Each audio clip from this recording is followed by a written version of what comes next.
makes me sick that they think we're this dumb. 85% of Gaza has been destroyed in this pre-planned, controlled demolition of Gaza. Bibi Netanyahu is on camera explicitly before October 7th saying we need to hit them so hard that they can't come back. Jared Kushner is involved in, he will financially benefit from whatever they build in its place. Again, all of this began before October 7th. There is a concerted effort to make Candace Owens look like she's absolutely insane because of what she said in that clip. Oh, she's being conspiratorial, she doesn't know what she's talking about. But it looks like Candace Owens was onto something when she made those statements, because according to reports in Israeli media, which is what I like to read, Jared Kushner, Peter Thiel, Elon Musk, and Oracle's Larry Ellison are planning to turn Gaza into a haven for billionaires. In other words, ethnic cleansing still on the table. Of course. Yeah, so I'm gonna show you a screenshot of the piece I'm talking about. It had to be translated to English, okay? But it's from a website, an Israeli publication known as Globes. Jared Kushner and Peter Thiel are also in. Gaza could become a tax haven that will bring about the normalization agreement with Saudi Arabia. The huge economic project of rebuilding Gaza after the war is already attracting interest from countries, billionaires, and former leaders. From Trump's son-in-law, Jared Kushner, who aspires to establish AI centers in the Strip, to foreign investors looking for enabling regulation. Experts predict the development initiatives could serve as leverage to promote normalization with Saudi Arabia, also through Kushner's involvement, but the road there is still fraught with political and security obstacles. Fascinating. Now look, if that sounds crazy to you, I just want everyone to believe people when they say out loud what they intend to do. And Jared Kushner is really no exception. Take a look. There are real fears on the part of Arabs, and I'm sure you talk to a lot of them, who think once Gazans leave Gaza, Netanyahu's never gonna let them back in.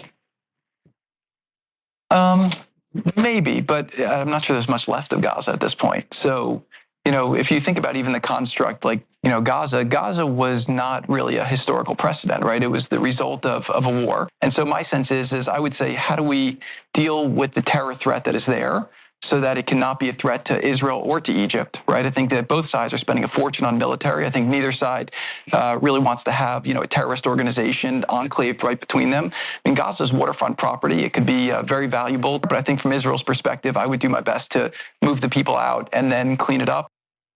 He said it out loud. Yep. He said it out loud, guys. So look, I have a lot of areas of disagreement with Candace Owens. There's no question.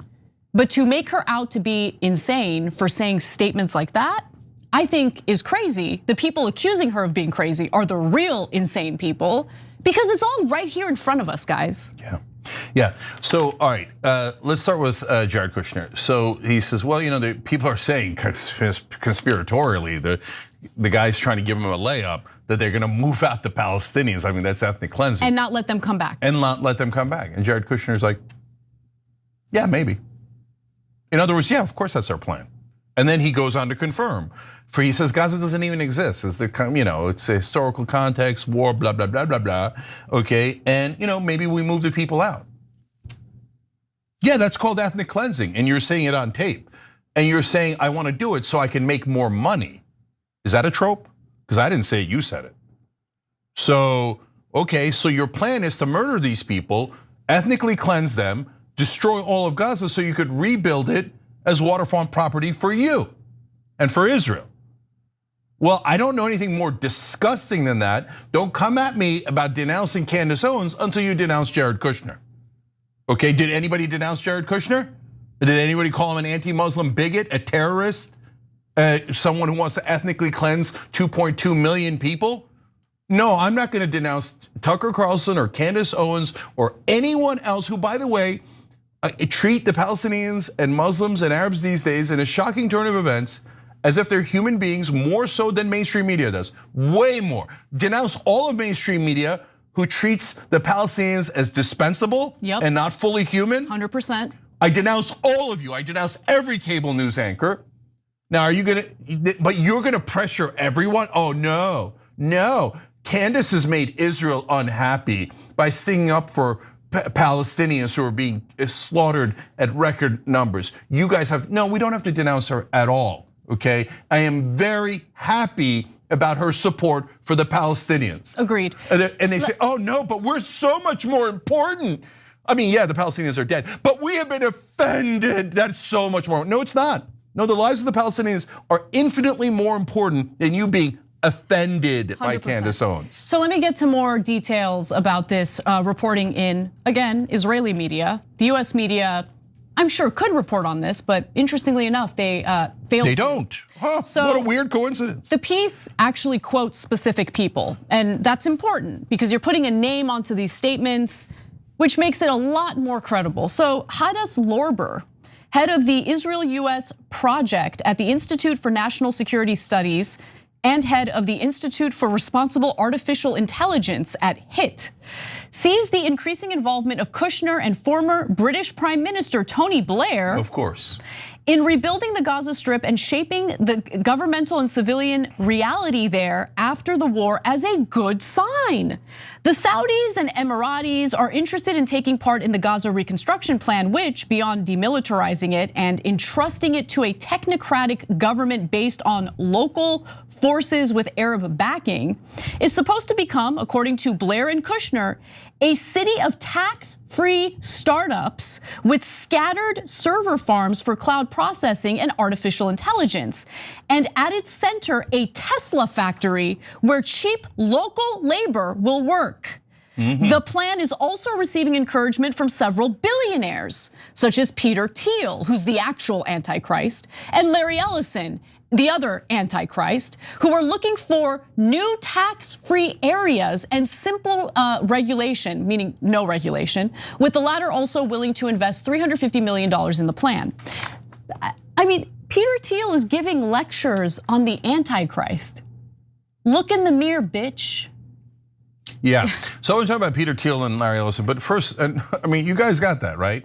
So they're like, we're gonna take it for Israel and the billionaires in America. We're gonna surveil them with Palantir and Oracle.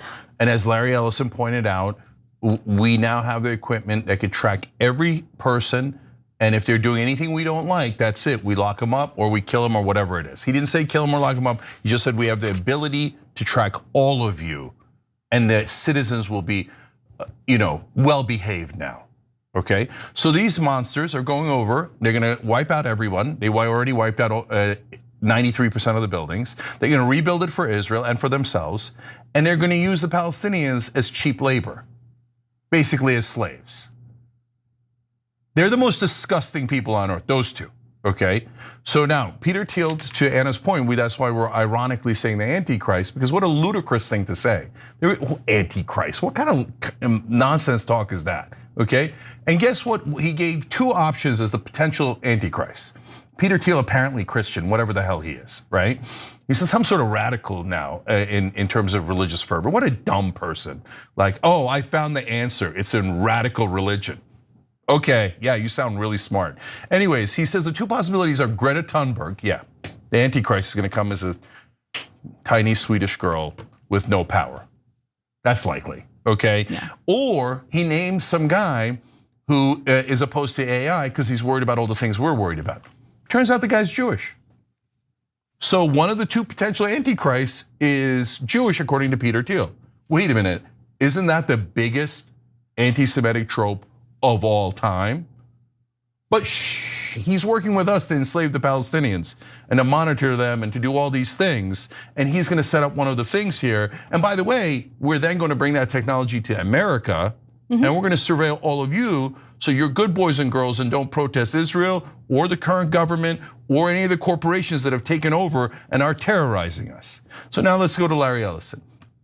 Mention of Tony Blair there. We mentioned earlier in the show, Larry Ellison gave $5 million to Marco Rubio earlier in his career for a super PAC, and that's just from one email that we saw. God knows how much she gave to him overall. Can I just add a little more to that, because it's important. When Marco Rubio was running for president in 2015 in the Republican primary, he submitted his speeches to Larry Ellison and the Israeli ambassador to the United States to prove that he was adequately pro-Israel enough. After Larry Ellison did the vetting, he hosted a fundraiser for Marco Rubio. And gave him $5 million out of his money for that super PAC, let alone the $1 million that Rubio has taken publicly from the Israeli lobby, let alone the dark money, let alone everything, okay? Yeah. So that's why, and then in the middle of that story, we did something about this, and then that became an internet meme. And today, as pro-Israel radicals continue to terrorize us and stalk us and do death threats, I say from now on, when you talk about Larry Ellison, do this. It's not about Jewish people, it's not even about Israel, it's just about Larry Ellison. So Larry Ellison then gave $35 million to who? Oh, Tony Blair, to Tony Blair's so-called charity nonprofit, okay? And so Tony Blair is stinking rich now because of Larry Ellison, and he's the one who's going to be in charge of this peace process. In other words, they rigged it so that the bad guys are in charge. They're going to continue to brutalize the Palestinians. They have a plan to just wipe them out, bulldoze them, and take it over for Israel and set up these centers where, hey, you know what? We might allow some of the Palestinians back in to be slave labor for us. And then lastly, on the point that Anna started with, I figured out why the Israeli press is so much better than American press. Because in America, they could just call you an anti-Semite and destroy your life. But in Israel, everybody's Jewish, so that trick doesn't work. So the Israeli press, of course, has tons of propaganda in favor of Netanyahu, et cetera, but also some great reporting. Like we found out, among the many, many things we found out from the Israeli press is that the IDF thinks their civilian kill ratio is 83% in Gaza, the worst of any group, any terrorist group or any country in the world, right?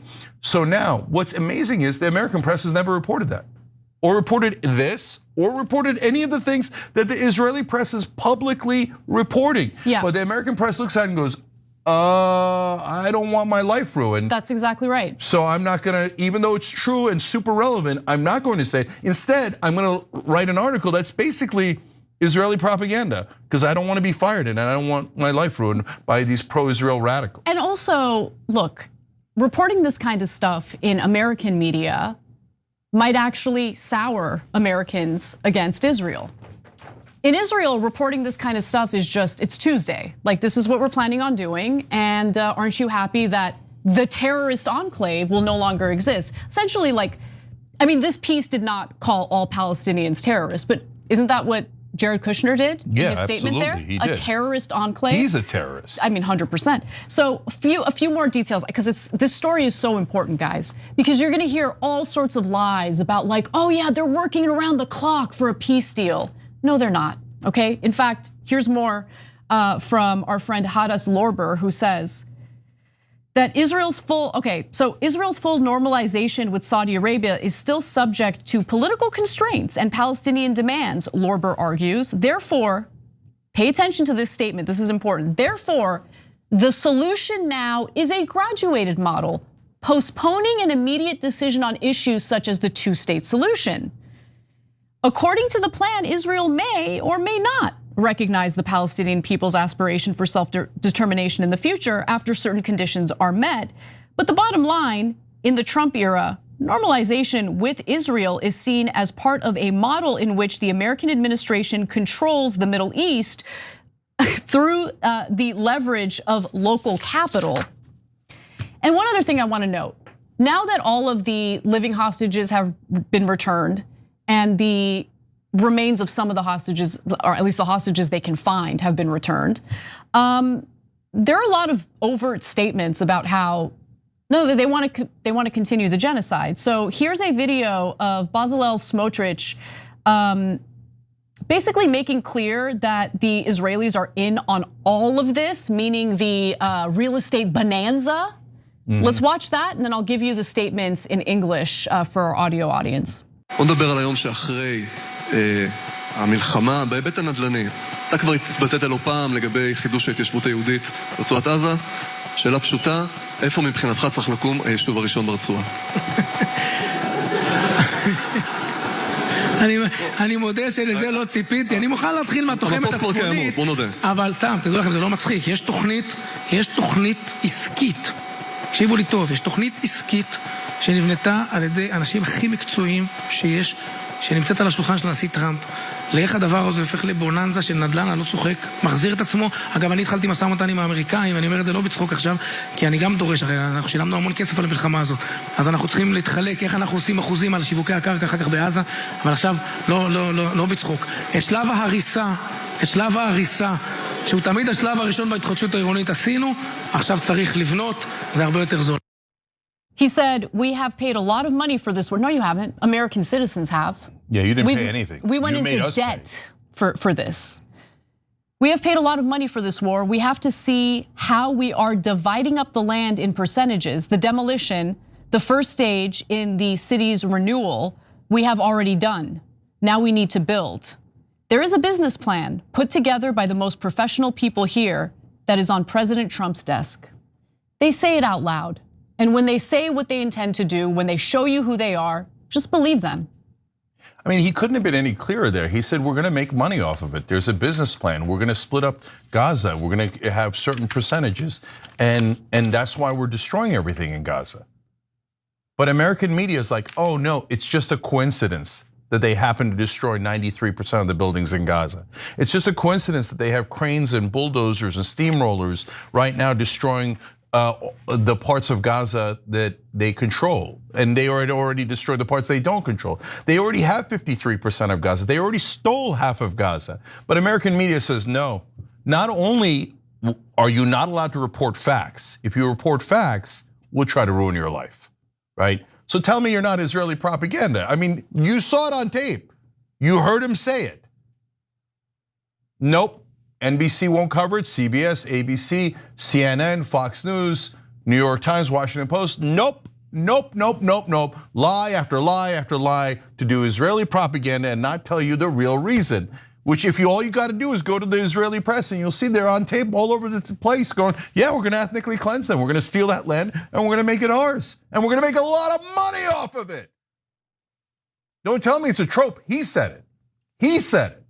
That's a terrorist, and I hope one day that he faces a Nuremberg type of trial. Him, Ben-Gvir, Netanyahu at a minimum, but almost that entire cabinet. Yep. Every time you ring the bell below, an angel gets his wings. Totally not true, but it does keep you updated on our live shows. Every time you ring the bell below, an angel gets his wings. Totally not true, but it does keep you updated on our live shows.